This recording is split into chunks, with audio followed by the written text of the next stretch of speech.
On Fanalysis, we take the in-depth data born in fantasy football combined with the latest betting trends to find you the best plays of the week.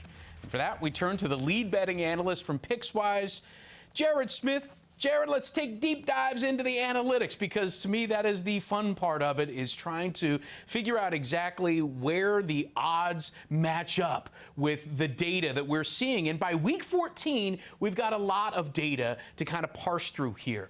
The Browns, slight favorites right now against the Ravens, and this is a rematch of their divisional game from 2 weeks ago when Lamar Jackson throws 4 interceptions and still won. So why do you think the pros are seeing this game a little differently this week?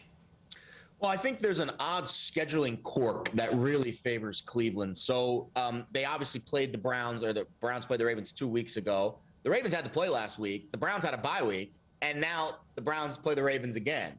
So in the odds of the timeline, the Browns are playing the Ravens 2 games in a row, but the Ravens aren't playing the Browns 2 games in a row. It's kind of a weird quirk. And I think it favors Cleveland because I think it gives them a chance to kind of take a step back, get healthy. They were very banged up. They've been very banged up. Baker Mayfield was basically hanging by a thread in that game against the Ravens. And now they get to assess what they did wrong in that Baltimore game and fix those mistakes. All the while, Baltimore was making a bunch of new mistakes in their loss to Pittsburgh on Sunday. So it's kind of a weird sandwich spot. And I think Baltimore showing a lot of, I guess, negative kind of vibes down the stretch, injuries. I think Lamar Jackson has regressed. 8 interceptions, 5 touchdowns since November 1st. Usually you want to see that number going in the other direction towards the back half of the year. But everything is favoring Cleveland. The market is flipped. The Ravens were a look-ahead favorite. Now the Browns are a favorite. The Sharps are favoring Cleveland. Looks like the DVOA numbers favor Cleveland as well. I feel like this is the bounce-back spot we've been looking for with the Browns, and almost, I don't want to say a knockout blow,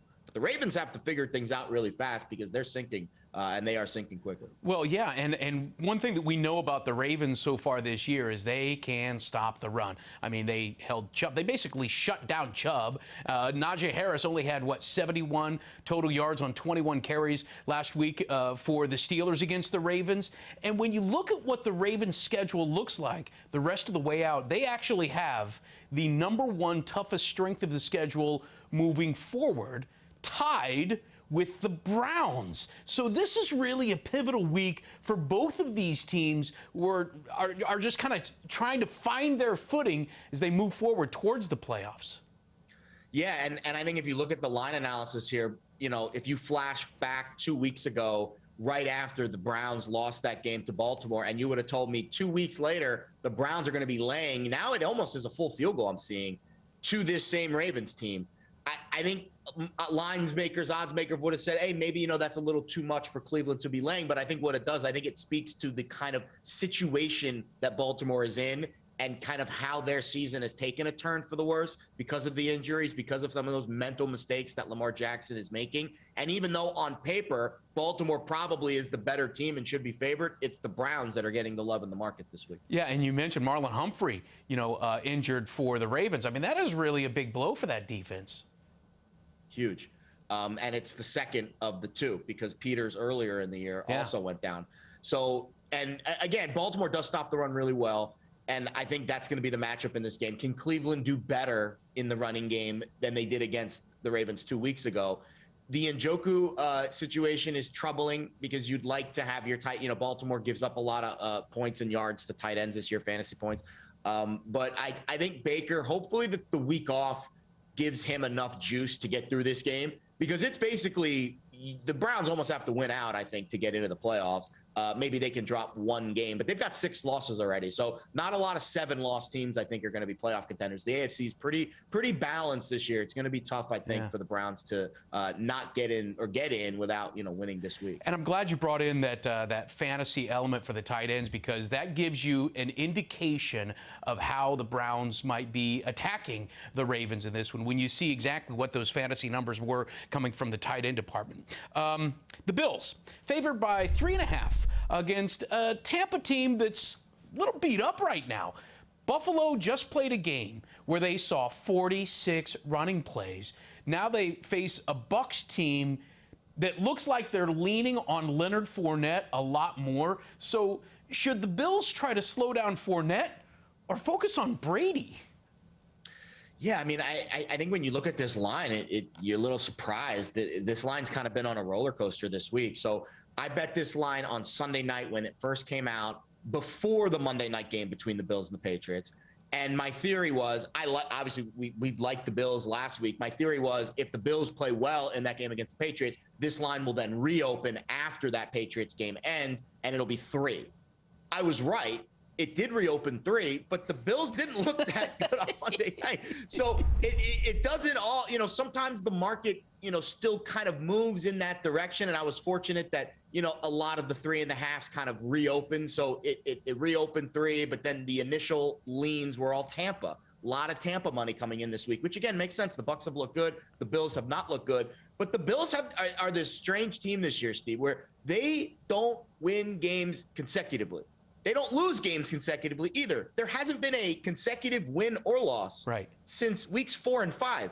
It's alternating. They win a game, they lose a game. They win a game, they lose a game. And it's more than that. It really is remarkable. They've followed up each one of their 4 losses with a win, and those wins have been by 2 touchdowns at least. That says something about that, yeah. Too. Listen. We were talking about it. We were having a chat before the show. About just how bad McDermott looked in that game against Belichick, and he did, and then he, doubled down on it by not even giving Belichick enough credit in the postgame. But I do think Buffalo is one of the, statistically speaking, the analytics say they're the highest variance team in the NFL, which, there's some debate on what that means. In my eyes, translation, they kind of play up and down to their opponent. They're better than they probably play against the bad teams, and they're probably not as good. But that also makes them scary to lay money with them or against them. It makes them scary to bet them as a favorite, I think. Because when they're supposed to win, they tend not to.